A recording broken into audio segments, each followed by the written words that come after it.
Bismillahirrahmanirrahim. Tabarakalladzi nazzala al-furqana ala 'abdihi liyakuna lil 'alamin nadhira. Allahumma shalli wa sallim ala sayyidina Maulana Muhammadin wa ala alihi wa sahbihi asma'in amma ba'du.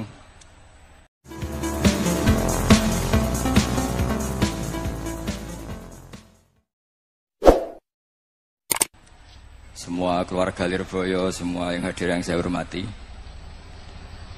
Ini tadi saya diajari doa maksa Tuhan.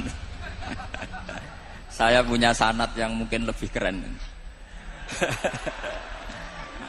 Jadi ada seorang Arabi berdoa di Raudhah. Ya Allah, jika Engkau jadikan orang soleh, maka yang senang adalah kekasih-Mu. Jika Engkau menjadikan saya orang fasik, maka yang senang musuh-Mu, yaitu iblis. Tinggal jenengan mau nyenangkan kekasih-Mu apa musuh-Mu. Akhirnya ada hadis, ya sudah, soleh saja soleh, doa kok gitu. Artinya kalau seseorang soleh yang suka siapa? Rasulullah berstatus Habibullah. Ya Allah, kalau Engkau jadikan aku orang soleh yang suka kekasih-Mu, kalau aku jadi orang fasik yang suka musuh-Mu, terserah jenengan mau menyenangkan musuh-Mu apa menyenangkan kekasih-Mu. Coba pun terserah jenengan. Tentu pilihannya Allah menyenangkan kekasih Allah. Itu saya ijazahkan ini. Semoga agak diterima. Covid. Jadi kalau di Ihya itu ada Kitabul Wujdi, ada yang baca Al-Wajdi. Tinggal zaman mondok ngarokati apa enggak tahu saya. Resiko mondok Lirboyo memang gitu, kata Mbah Mun itu harus semuanya diharokati. Tapi kata Mbah Mun ini sarang, jangan harokati semua, jangan maknani semua. Kalau dalil di sini katanya kan apa itu al ilmu sayyidun wal kitabatu qaiduhu. Jadi ilmu itu ibarat hewan liar, supaya enggak liar dicancang gitu. Tapi kata Mbah Mun ambek cancang kabeh ya ketekaken mati gitu. Jadi ini, nah saya ini kan dikatakan Gus Kafabi tadi cucu murid. Ini saya senang sekali karena memang saya jarang mau diundang pengajian umum. Karena diundang itu artinya kan makmur, diperintah. Sehingga ini sekaligus maklumat, yang nggak merasa mbah guru, jangan ngundang saya, itu kualat nanti. Karena saya berkali-kali bilang, hormat kiai itu wajib, tapi ngatur kiai itu haram. Jadi aturan mainnya jelas, hormat kiai itu wajib. Seneng kiai wajib, tapi kalau ngatur kiai haram. Ngatur itu ya fatwa itu, fatwa ya. Begini, saya ini baru neliti, mungkin ini tahadus bin nikmat. Saya berkali-kali rembukan sama, termasuk diantaranya sama Profesor Quraish Shihab. Itu mau menjadikan manhajul Quran itu mudah. Di antara kitab yang saya pelajari serius itu kitab Syajaratul Ma'arif. Nanti sebagian tak tinggal di sini biar diajarkan Gus Rizza. Itu rencananya PSG Pusat Studi Qurannya Pak Quraish itu menerbitkan itu. Sementara ini sekarang di UI Universitas Islam Indonesia saya juga ngajar kitab itu. Kitab itu begitu mudah menjadikan Quran itu pegangan. Kalau di sini katanya mau dimilenialkan itu, milenial itu. Itu begini, misalnya begini. Ini saya beri contoh. Jadi peristiwa-peristiwa khusus yang ada di Quran itu ditabwib secara umum. Jadi ini saya nanti tidak guyon supaya Gus Rizza agak kelihatan kalah, karena kalau guyon-guyonan itu menang saya. Saya ini orang Pantura. Saya misoh saja ada dalilnya. Karena memang dalam tarikh-tarikh itu gitu. Ini Muhammad ponakan kamu, kata orang-orang kafir. Saffaha ahlamana wasabba alihatana. Semoga gak ada yang menerjemah wasabba alihatana. Kitab itu mudah sekali. Misalnya begini, saya beri sekian contoh, mungkin 3-4. Babu nafil ibad bikullil bilad. Bab kalau seseorang itu harus manfaat di mana saja dia berdomisili. Terus beliau secara mudah bilang, qala ta'ala hakian an Isa bin Maryam wa ja'alani mubarakan ainama kuntu. Saya adalah orang yang hidup di mana-mana itu membawa apa? Berkah. Terus beliau memberi judul secara umum Babu Nafil Ibad Bikullil Bilad. Sehingga saya di Rembang, di Lirboyo atau di mana saja, etikanya satu, harus bermanfaat. Setidaknya manfaat kalau ada orang ingin menang ya saya ngaku kalah lah. Kalau ada orang yang ingin saya diangkat jadi murid ya oke saya jadi murid beliau. Enggak masalah. Karena bagian dari kesalian itu tawaduk. Pasti yang tawaduk jadi wali karena man tawadu'a rafa'ahu Allah. Yang kumo luhur jadi guru pasti tidak jadi wali.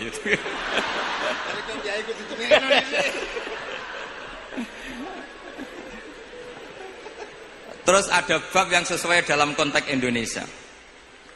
Itu juga dibabkan umum, babu saddid dzara'i. Bab menutup pintu potensi-potensi yang enggak baik. Terus beliau mengutip qala ta'ala wala tasubbul ladzina yad'una min dunillahi fayasubbullaha adwam bighairi ilm. Jadi dulu para sahabat saking semangatnya berislam, itu saking semangatnya itu sering bilang jancuk Lata, jancuk Uzza. Jadi ini tidak jauh-jauh dari misah karena memang sudah dicap cangkem elek tadi. Terus mereka tanya, lalu kalau Tuhan saya jancuk, bahayanya jancuk juga Tuhan kamu? Akhirnya Allah bilang gini, Muhammad, umatmu kandhane aja misoi brolo, korbane aku. Makanya terusannya ayat fayasubbuha adwam bi khairi. Dan itu oleh Syekh Izzuddin bin Abdissalam yang dikenal sebagai Sultanul Aulia itu dibabkan mudah sekali. Babu saddid dzara'i. Jadi kalau kamu ingin Allah tidak dipisoi, Islam tidak disakiti, kamu jangan menyakiti agama lain. Itu bagian dari mencintai Islam. Jangan kira kita hormat sama agama lain karena ikrar, tidak, itu bagian dari mencintai Islam. Terus mengutip sekian hadis, la yasubbur rajulu abahu. Sebagian riwayat la yal'anur rajulu abahu. Ada yang baca layal ani, terserah lah. Kalau nahia layal an sapa rajulu, terserah itu apa khobar bimanal amri apa bacanya layal an itu bisa dipasul masail nanti itu. Jangan sampai seseorang itu misoi bapaknya. Kata para sahabat, wa kaifa yasubbur rajul abahu. Bagaimana mungkin seseorang misoi bapaknya sendiri? Terus kata Rasulullah, yasubbu abar rajuli fayasubbu abah. Wa yasubbu ummar rajuli fayasubbu ummah. Dia misoi bapaknya orang lain kemudian dibalas bapaknya dipisah. Ini penting saya utarakan. Jadi mudah sekali. Terus dibabkan di bab umum itu babu saddid dzara'i. Sehingga peristiwa yang khususiyah ini menjadi bisa ditarik kesimpulan secara umum dan Quran maupun hadis mengawal kita ila yaumil kiamah. Karena kita tidak kehilangan stok untuk memaknai Quran dan hadis dengan cara yang diajarkan Syekh Izzuddin bin Abdissalam yang kita kenal, beliau termasuk Sultanul Ulama. Contoh ketiga ini yang paling penting dan itu saya sering utarakan. Beliau bikin judul la yutrakul haqqu li ajlil batil. Kebenaran tidak boleh ditinggalkan hanya karena banyak kebatilan. Uniknya apa? Beliau pakai dalil, saya yakin seorang Dr. Riza pun nggak terlintas kalau itu ada. Meskipun bikin rumus istihad tadi yang nggak ada kembarannya tadi. Karena ulama yang waras ya nggak ingin ngembari rumus seperti itu.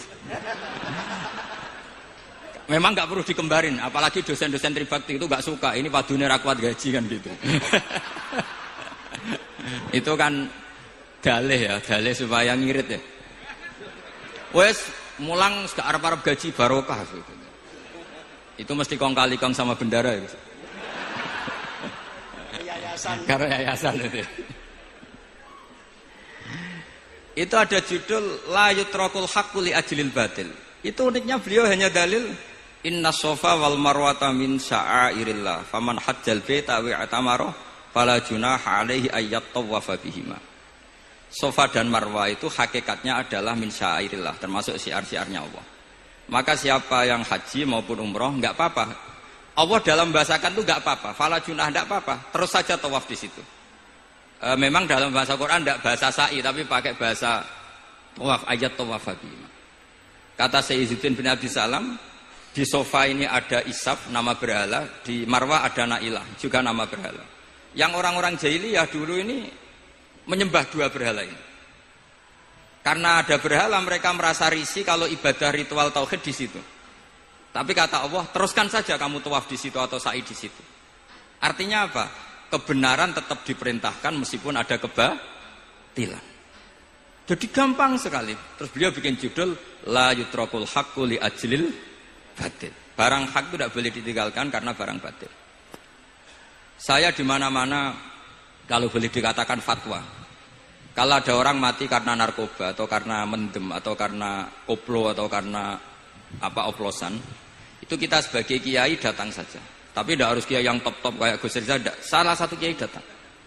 Karena sekali kita tidak datang, mereka akan menciptakan tradisi baru dalam penguburan. Kiai ratekong, soleh-soleh ratekong, dipendem ala mereka. Didekno ambek diminumi arak. Sehingga kita datang ini karena apa? Sebetulnya demi melaksanakan syariat Islam, memperlakukan janazatu muslim. Kita kelola secara Islam. Meskipun mangkel, kita mangkel, wong mati kok oplosan. Mati-mati pas sujud kan keren. Atau mati karena gaji terlambat kan keren. Ini mati kok. Atau mati karena miskin telat apa? Gaji kan keren, tirakat lah qanaah. Nah. Betul, ini mas-mas kalau yang mencintai bapak tidak kesampaian, syahid cinta itu juga syahid. Asal tidak pernah lihat, tidak pernah SMS. Ngempet tok itu kalau mati itu syahid. Tapi syaratnya nggak ngelihat, nggak nge-SMS, nggak WA. Pokoknya seperti itu. Nah, ini penting saya utarakan. Saya pernah diundang salah satu acara akad nikah. Itu yang undang itu nanggap ketoprak. Gus nanti ada ketoprak di rumah saya, tapi jangan nggak usah lihat itu. Tapi jam 9 ngakatkan anak saya. Ya saya datang. Pas itu memang nggak ada udzur saya datang. Itu sudah ada biduannya banyak di situ. Kenapa saya datang? Pikiran saya tadi. Kalau kiai tidak menyaksikan akad nikah, nanti mereka bisa bikin cara akad dengan cara mereka sendiri. Sehingga takbir-takbir yang di fikih, misalnya walimatul ursi itu kalau ada ikhtilatur rijal wan nisa haram hadir. Itu nggak pernah dilakukan oleh guru-guru kita. Setahu saya Mbah Mun, bapak saya, guru-guru kita, meskipun ada ikhtilatur rijal wan nisa, mereka kalau ada walimatul ursi asal tidak ada udzur itu datang. Karena la yutrakul haqqu li ajlil batil. Padahal jelas di Bajuri, di Anatut Thalibin, jika hunaka muharramun harumal khudur. Entah kalau Gus Rizal baca hurrimal khudur atau harumal khudur, tidak tahu. Saya ini kan bisa debat ini.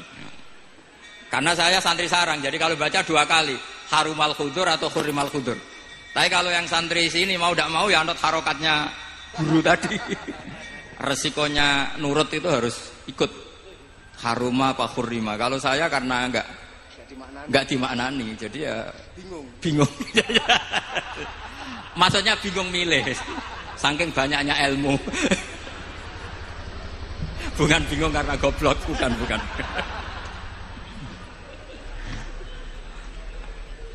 Ini penting saya utarakan. Jadi judul itu penting sekali. La yutrakul haqqu li ajlil batil. Contoh keempat, babu tolabil manzilah. Seorang yang terpercaya itu boleh cari pangkat di pemerintahan. Beliau dalilnya gampang sekali. Yusuf ketika merasa mampu mengendalikan ekonomi, ketahanan pangan zaman itu, beliau matur ke Aziz, ke penguasa Mesir, qala ja'alni ala khazainil ardh. Jadikan saya sebagai pengelola hasil bumi. Ini hafizun alim. Saya ini orang terpercaya. Saya ini orang yang pinter. Maka ngaku pinter itu boleh asal pinter betul. Karena Nabi Yusuf bilang ini hafizun alim. Ini sudah 4. Sampai berapa? 7 sampai 7. 5 aja nanti ilmunya habis. Jadi saya mohon nanti kitab itu saya tinggal 1. Tolong dipelajari teman-teman supaya ada cara mudah. Dan kitab itu pernah dibaca Syekhina Kiai Maimun di Sarang, pernah tak bawa ke Jakarta, saya diskusikan dengan Pak Profesor Quraisy Shihab. Terus sekarang juga dalam proses diterjemah. Tapi saya mohon ini yang nggak penting, terjemahnya itu nggak penting. Ini anak-anak Lirboyo kan bisa ngartikan sendiri, bukan sekedar terjemah tapi ngartikan sendiri. Itu unik, cara memahami itu unik sekali dan mudah. Jadi setiap peristiwa khusus itu diberi judul umum. Nah barokahnya judul umum ini Quran itu menjadi ngawal kita ila yaumil qiyamah. Tapi kalau itu kamu anggap ini peristiwa Yusuf, ini peristiwa Yakub, peristiwa Ibrahim, maka seakan-akan Quran itu tidak untuk kita. Makanya tadi, misalnya wala tasubul ladina dibabkan babu saddid dzara'i. Itu semudah itu, segampang itu. Sehingga dalam kitab Minhajul Abidin diterangkan ada seorang wali yang takut dosa karena banyak perempuan cantik yang pakai celana pendek, banyak bulat lah di dunia itu. Singkat cerita dia uzlah, dia santai-santai di gunung makan rerumputan. Terus ada wali yang kelasnya lebih tinggi. Kamu di sini ngapain uzlah? Kenapa? Meninggalkan dosa. Terus digojlok sama wali yang lebih senior. Kira-kira ya saya gojlok Gus Rizal gitu. Kata si wali yang lebih senior tadi, taraktum ummata Muhammadin fi aidil mubtadi'ah. Sebetulnya kamu itu tidak menghindari dosa, tapi malah parah. Ketika umat tidak kamu pimpin, artinya membiarkan dipimpin kelompok lain. Dan itu bisa orang ahli bid'ah, bisa orang kafir, bisa yang lebih menyesatkan. Jadi uzlah itu tidak solusi. Ini pentingnya pembanding. Jadi gak apa-apa nanti setelah saya ngisi, dikasih kesempatan untuk bully saya, gak apa-apa. Saya terlalu sakti untuk dikalahkan. Jadi artinya muhibbin saya itu gak ngefek lah kalau saya diadili siapa? Gus Riksa. Gak ngefek. Jadi menurut saya nanti tak kasih kesempatan untuk ngadili saya. Terus setelah itu selesai, saya tidak jawab lagi. Sebagai latihan calon wali itu harus sabar, man. Jadi wal kadhiminal ghaidha wal afina anin nas. Jadi setelah saya dibully nanti saya bilang sudah saya maafkan, wassalamualaikum, terus gitu. Terus contoh yang paling ekstrim gini Gus Rizal. Ada contoh babu jawazin namimah limaslahatin. Bab boleh adu-adu. Adu-adu itu mengadukan satu peristiwa yang buruk ke orang lain karena maslahat. Itu contohnya unik sekali. Saya ini bingung, masa ada namam atau namimah kemudian ditoleransi. Terus beliau pakai dalil wajah arojulum min aqsal madinati yas'a. Qala ya Musa innal mal'a ya'tamiru nabikal yaqtulu kafakhrus innilaka minan nasihin. Musa, saya ini pegawai kerajaan Fir'aun. Saya termasuk perwira di kerajaan Fir'aun. Saya tahu rapat tadi malam itu memutuskan menangkap kamu untuk dibunuh. Maka kamu harus secepatnya keluar dari Mesir. Itu kan sebetulnya tipikalnya agak namimah, adu-adu. Tapi limas lahatin. Itu mudah sekali kitab itu. Jadi saya mohon anak-anak Tribakti yang mau mengkaji Quran ingin alim, pakai kitab itu. Saya jamin kalau khatam pasti alim. Khatam paham maksudnya. Daripada sampean pakai metode usul fikih itu keruwetan, karena selain judulnya sudah ruwet. Lubul usul itu sudah ruwet. Dulu saya ngaji di sarang itu semua satu kelas itu semuanya dapat 4 terus. Kecuali saya tidak dapat nilai karena gurunya bingung biji. Tidak tahu bingungnya itu karena dianggap terlalu alim atau terlalu goblok, tidak tahu saya. Yang jelas usul fikih saya itu nggak ada nilainya. Begini kalau dalam usul fikih kan begini. Ya ini agak menghormati pasca sarjana, jadi agak-agak ruwet biar kesannya itu ya intelek atau pinter lah gitu. Kalau guyon terus itu kan nganggap sampean itu isane mau paham guyon itu. Jadi kan ngregani orang seperti orang guyon terus itu. Tapi ini agak serius. Begini. Misalnya saya sebagai kiai ngundang Zaid, kamu ke sini. Saya jelas nyebut Zaid ke sini, ada tamu. Sebetulnya saya ingin Zaid apa ingin cah dalam siapa saja asal bisa melayani tamu. Zaidun itu zikrul ba'di wa iradatil kul apa zikru Zaidin fi ainihi. Itu kan jadi perdebatan di ilmu usul fikih. Ketika Zaid gak ada, terus di situ ada pelayan yang bernama Bakar Umar gak datang, pasti kayaknya marah. Cek sombong ya santriku, tak udang ra ono sing moro. Terus misalnya anak-anak bilang, "Pak Yai Anda kan tadi manggil Zaid, gak manggil kita." Cek gobloke maksudku ono sing nyuguhi teh. Ora kudu Zaid, Bakar Umar ya kena. Bocah kok goblok kan mesti gitu. Artinya gini, menyebut aktor dalam Quran atau hadis itu yuradu syakhsun bi'ainihi, apa itu bagian dari zikrul ba'di wa iradatil. Sehingga semua peristiwa di Quran entah itu nyebut Fir'aun berarti mewakili orang togo, orang yang lanjut. Menyebut Musa mewakili orang baik. Apa bagaimana? Itu jadi perdebatan. Lah itu di kitab usul fikih itu penjelasannya ruwet sekali. Sehingga mungkin misalnya begini dalam satu kaidah usul fikih. Hormati tamu yang datang ke saya, siapa saja. Setelah itu saya ralat, hormati Zaid jika datang bertamu ke saya.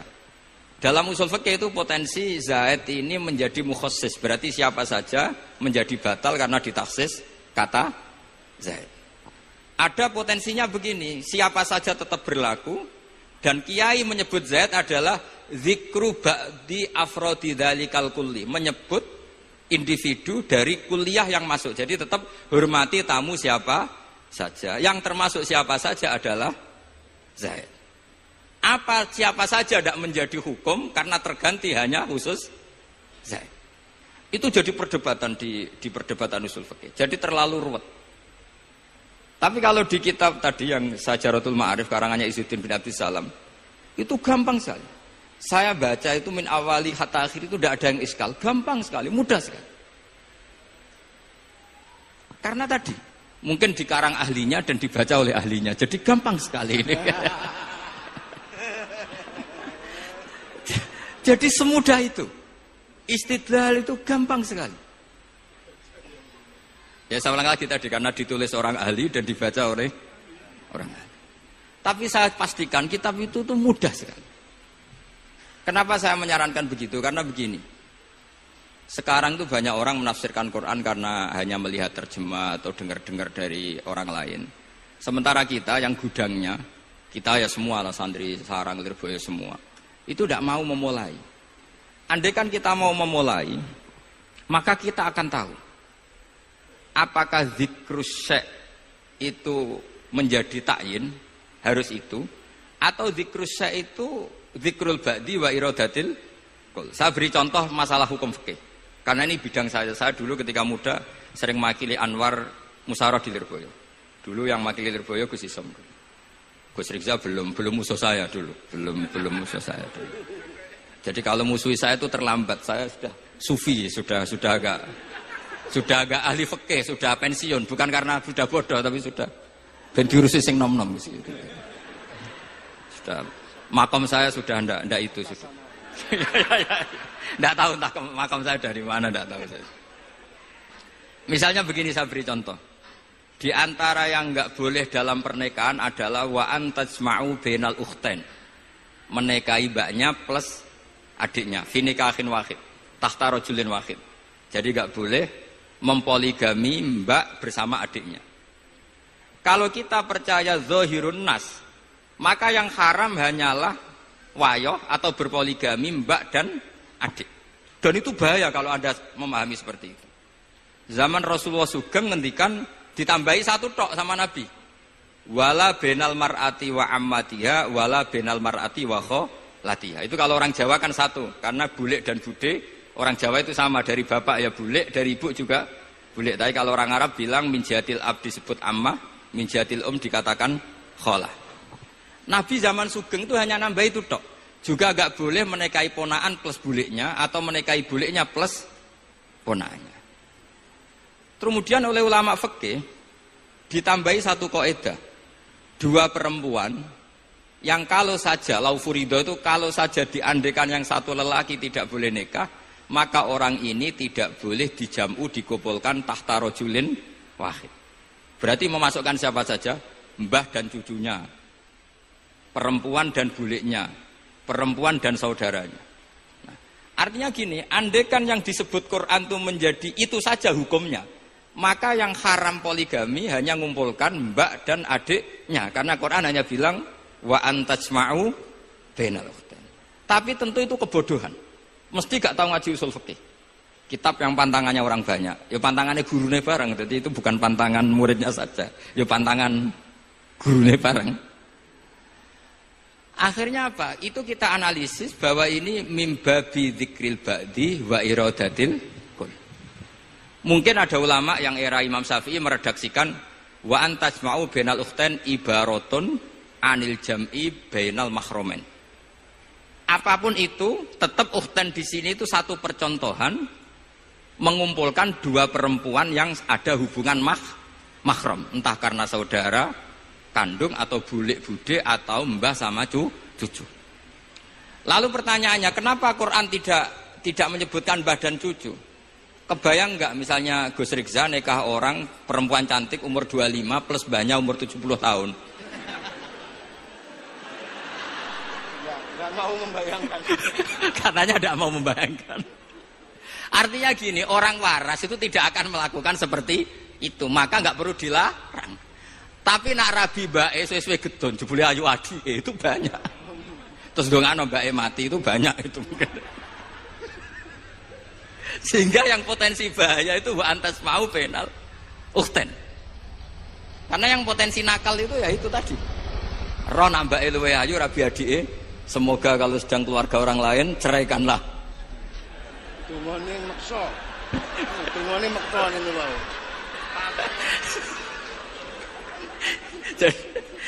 Jadi ini penting saya utarakan. Jadi ini serius tapi saya tetap rileks. Jadi mohon dipelajari lah usul fikih.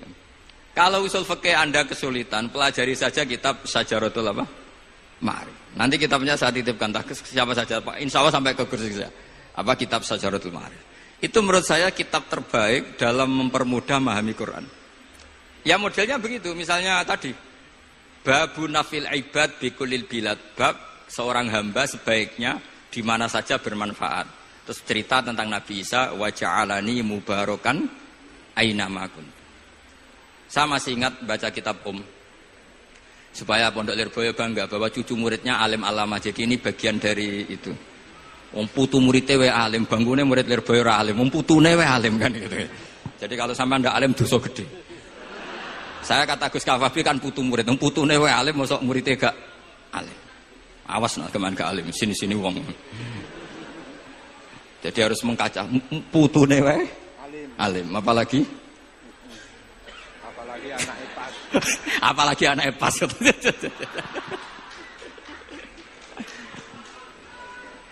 Jadi tadi sampai mana guys? Lupa ya. Sampai adik ayu. Adik ayu. Mbake sing ayu. Ditungakno tadi. Iya, ditungakne bentang mati adike oleh mbake. Tapi adike mati Gus. Saya teruskan lagi ya. Jadi kalau saya masih ingat baca kitab karangannya Imam Syafi'i dalam tema yang mirip ini. Ketika beliau ditanya, boleh ndak seorang lelaki uzubah tidak nikah? Waqat qala Rasulullah sallallahu alaihi wasallam andika sunnati faman rohiba an sunnati falaysa minni. Itu kata Imam Syafi'i. Ya kalau dia tidak nikah karena benci sunnah Rasulullah itu buruk. Tapi kalau karena takdir dia tidak suka nikah atau enggak payu rabi ya enggak apa-apa. Terus Imam Syafi'i ditanya, apa dalilnya? Jawabnya Imam Syafi'i itu rileks sekali. Inna wa ta'ala dzakara 'abdan sholihan wa wasafa bi annahu hasur. Terus beliau baca ayat wa sayyidaw wa hasura wa nabiyyam minas sholihin.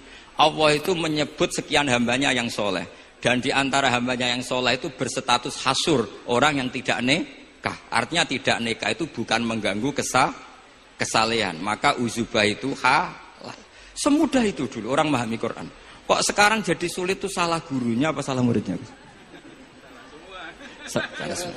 Jadi ini cobalah di apa ya, saya memang ingin supaya Pondok Lirboyo itu mudah sekali paham Quran.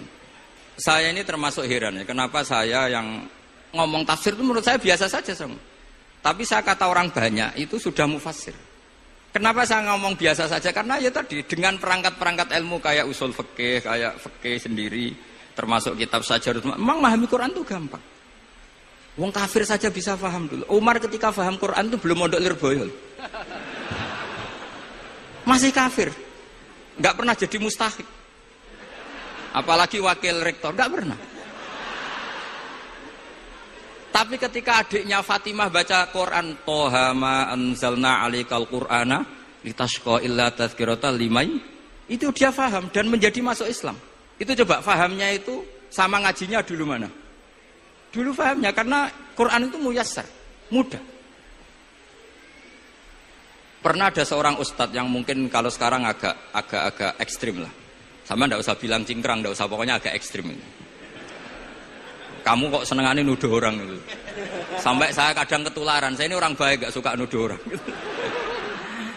Nah, Itu ada orang yang agak ekstrim itu, datang ke Harun ar-Rasyid. Ya Amirul Mukminin gitu. Inni nasihun laka famusaddidun alaika. Fala tajidanna alayya fi nafsika syai'an. Saya ini orang baik-baik, ingin nasihati jenengan, cuma saya agak kasar. Musaddid itu agak kasar. Dalam bahasa Arab musaddid siddah itu kasar. Kasar atau tegas, kasar lah. Dalam konteks ini maknanya kasar. Fala tajidanna alayya fi nafsika syai'an. Mohon jangan dimasukkan hati. Apa kata Harun Rasyid? Ngendikan itu mudah sekali dan itu sangat Qur'ani. Kata Harun ar-Rasyid, uskut ya ustad. Sebagian riwayat uskut ya jahil. Hei orang bodoh, kamu diam. Inna Allaha ta'ala ba'atha man huwa khairun minka ila man huwa syarrun minni. Wa ma'a dzalika qala ta'ala faqula lahu qawlan layyinan la'allahu yatadzakkaru aw yakhsha. Kamu diam hei ustad bodoh. Allah Ta'ala itu mengutus orang yang lebih baik ketimbang kamu, yaitu Nabi Musa, ke orang yang lebih buruk ketimbang saya, yaitu Fir'aun. Itu saja harus beretika. Faqula lahu qawlan layyinan. Kok kamu sama-sama muslim mau main kasar sama saya? Kitabnya mana? Kira-kira seperti itu.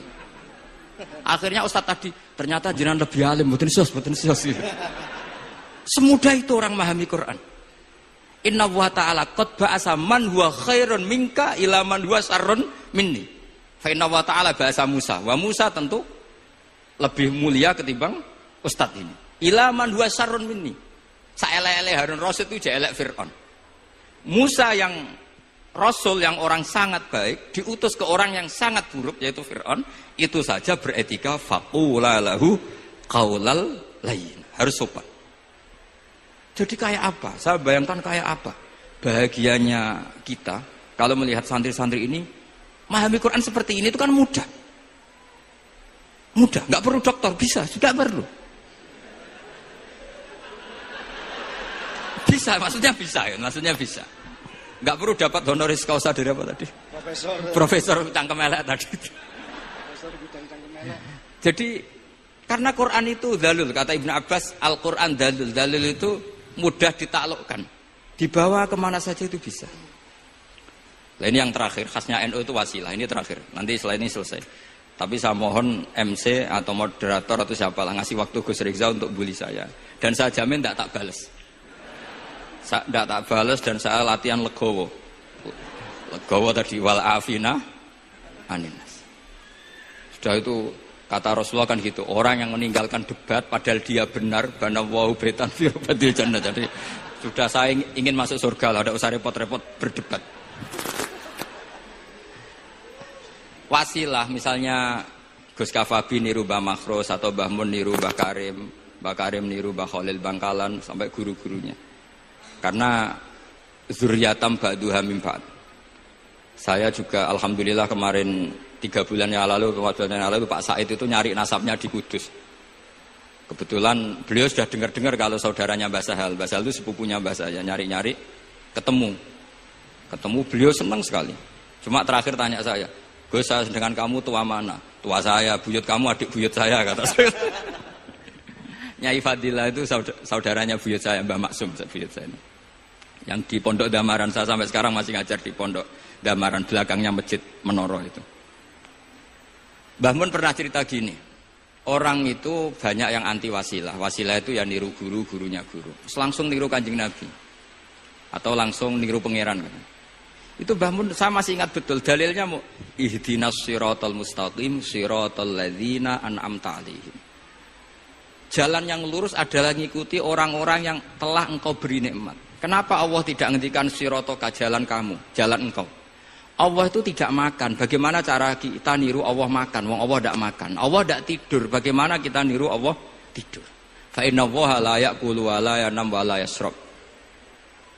Nah, niru itu ya orang, kata Bamun, karena manusia itu hadis, Allah itu qadim. Jadi tidak ada hubungannya barang hadis dan barang qadim. Jika kalau ingin niru, ya niru manusia. Manusia itu siapa? Ya tentu masternya Rasulullah. Tapi kan walau lala ulama lama arafnal anbiya. Tanpa ulama kita tidak tahu Nabi melakukan apa, karena ini butuh sanad.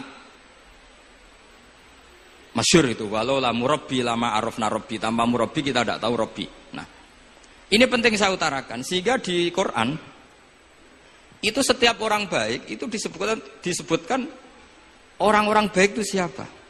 Ulaikal ladzina an'ama Allahu 'alaihim minan nabiyyin min dzurriyyati Adam wa mimman hamalna ma'anu wa min dzurriyyati Ibrahim wa Israila wa mimman hadaina wajtabaina.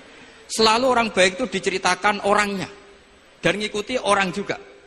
Ulaikal ladzina hadahum wa fabihudahum muqtadi. Kenapa? Karena kita tidak bisa niru Allah, karena Allah itu tidak makan, tidak minum, tidak tidur. Tentu tidak nikah. Tapi sekarang orang tuh geger, wanut guru-guru ra mesti bener. Sing marai kaidah nak guru ra mesti bener tuh kita. Kita setiap ngajar di Lirboyo di Sarang bilang selain Rasulullah Muhammad tuh tidak maksum. Jadi mereka ketinggalan kalau ngomong kiai ra mesti bener. Tahu kita mulai kecil diajari selain Nabi kok ora maksum. Dekne ro ilmu anyaran kok ngandani sing mulai bayi alim itu kan lucu. Kita mulai dulu tahu selain Nabi itu tidak maksum. Kok malah dikandani kiai tidak mesti bener, kenapa diikutin? Udah tahu kalau kiai tidak mesti bener. Cuma kalau kiai tidak mesti bener, nak kue mesti ra bener. Lagi-lagi gerakan cangkem elek kan gitu. Kalau kiai itu hanya mungkin tidak bener, kalau kamu mesti tidak bener. Ini penting saya utarakan sehingga mudah sekali. Apa dalilnya wasilah? Ya kita jawab saja. Ihdinas siratal mustaqim, siratal ladzina an'amta alaihim. Semudah itu Quran dipahami ahlinya. Tapi sekarang kok memahami Quran jadi sulit. Saya menjadi tidak tahu. Ya seperti tadi Izzuddin bin Abi Salam itu banyak dalil la yutrakul haqqu li ajlil batil. Itu contohnya itu hanya innas sofa wal marwata min sya'airillah. Ketika Sofa dan Marwah belum steril dari berhala-berhala itu, ketika Ka'bah belum steril dari berhala-berhala itu, Nabi tetap tawaf di Ka'bah, tetap sa'i di Sofa dan Marwah. Kemudian itu disimpulkan la yutrakul haqqu li ajlil batil. Segampang itu agama. Tapi kenapa menjadi sulit? Jadi saya mohon sekali karena kitab itu sedang dikaji di BSG Pusat Studi Quran, juga dikaji di pondok saya. Dulu Syekhina Maimun pernah baca juga. Sekarang di UII yang ngajar saya. Jadi saya ingin, dan itu diajarkan ditulis lah oleh ulama sing ma'ruf, bahkan gelarnya Sultanul Ulama. Dalam kasafnya Sayyid Abil Hasan Asyadzili, dalam kasaf beliau mengatakan, saya pas kasaf dengar satu suara, satu hatif, ya Ali, ma'ala wajil ardi, tidak ada di muka bumi ini kajian fikih sing abha, yang lebih bersinar, yang lebih moncer ketimbang kajian Izzuddin bin Abdi Salam. Dan tidak ada kajian ilmu hadis mengalahkan kajian Abdul Azim Al-Mundhiri yang ngarang At-Targhib itu. Era Sayyid siapa? Abil Hasan Asyadzili. Dan tidak ada kajian ilmu hakikat sing abha min majlisika. Dan alhamdulillah kita punya kitab itu, Qawaidul Ahkam, Syajaratul Ma'arif, Izzuddin bin Abdi Salam. Juga kita punya kitab Abdul Azim Al-Mundhiri karena kita pakai At-Targhib At-Targhib itu mukhtasornya Muslim juga. Dan tentu kita juga punya Abul Hasan Asyadzili karena kita rata-rata ngaji hikam, kita tahu hikam adalah muridnya Abdul Abbas Al-Mursi dan beliau adalah muridnya Abul Hasan Asyadzili. Sehingga kita insya Allah ngalami dzurriyatam ba'duha min ba'd. Baik dzurriyah nasabiyah maupun dzurriyah sababiyah. Kayak saya tadi dikatakan Gus Kawabi putu Lirboyo karena Mbah Mun ngaji di Lirboyo. Dan saya bangga karena bisa bully jenengan semua. Nak putune wae alim apa meneh anak. La tamuddanna yadaka ilal akhdi minal khalaiki. La tamuddanna aja dawakno sira yadaka ing tangan sira. Aja dawakno tanganem ilal akhdi maring jupuk minal khalaiki saing pira-pira makhluk. Kowe aja geman tomak ning gone makhluk arep-arep dikai makhluk. Kecuali illa antara, kecuali yen to ningali sira. Annal mu'tiya sak temene sing ngekeki fihim ing dalam khalaik iku maula kae mau pangeran. Kowe nak dikai wong, nak pancen ijek yakin iku sing ngekeki makhluk iku aja jupuk, nganti ke yakin iku peparinge pangeran. Faida kunta mongko nalikane ana sira iku kadzalika kaya mengkono-mengkono ru'yatu annal mu'ti maulaka fami kadzalika antara annal mu'tiya napa maulaka atau kadzalika kadzalika ru'yata bi annal mu'tiya napa maulaka. Kowe nak wis roh tenan sing maringi namung Allah fakhut mongko ngalapo sira. Fakhut mongko ngalapo sira ma ing perkara wafaqo kang nyocoki kang sira. Fakhut mongko ngalapo sira ma ing perkara wafaqo kang nyocoki kang sira apa al ilmu. Dadi ngaten nggih, misale kula disukani tiyang napa-napa. Oh iku syaraté nampa kudu yakin iku rezeki kok pangeran. Nak nganti ke nganggep iku sangka makhluk kuwi sirik. Dan ini penting dilatih, memang berat, tapi harus dilatih. Ini caranya bahwa hasil putus asa. Selama ini konsep putus asa nak cara fikih kan ngeten, kena ada di kiai di toko atau di penggawean gak tomak ning wong liya. Itu ya bagus. Barokah di toko, di duit dhewe, di pekerjaan gak pati tomak. Jadi kados kula ngalami piyambak, kula nu tetep gaji minimal per bulan. Yang kira-kira umpama tak nggo tuku beras di anak bojoku iku cukup. Itu tetep ngilangi tomak cara syariat. Nggih cara napa? Syariat. Nah, cara ilmu hakikat ngilangi tomak luwih sederhana, luwih gampang. Urip hitung per detik atau per menit. Nak ra iso per sedina. Di misale kados kula sakniki kan dinten Selasa. Nak bayangno sok ben dia anak diputu, sok ben mantu nyunatno anak entek akeh, kepengin bangun omah entek akeh macam-macam dak. Waduh entek akeh, sok ben mantu diputu entek akeh. Duwike sapa? Sok ben tak nggo apa? Ruwet. Nak ruwet itu terus tomak. Lah tapi nak ngitunge nganggo wong zuhud. Sesuk iki urip ta ora? Sesuk iki urip ta ora? Uripku mau sedina kan butuh duit mau piro? 24 jam butuh duit pinten? Ndak banyak kan? Wah kata. Sehingga Anda dari awal sudah nganggap hidup ini tidak perlu dibiayai banyak-banyak. Karena misalnya Senin yakin mati Selasa. Selasa yakin mati Rebu yakin mati. Kemis itu disebut wa'amal li akhiratika ka'annaka tamutu.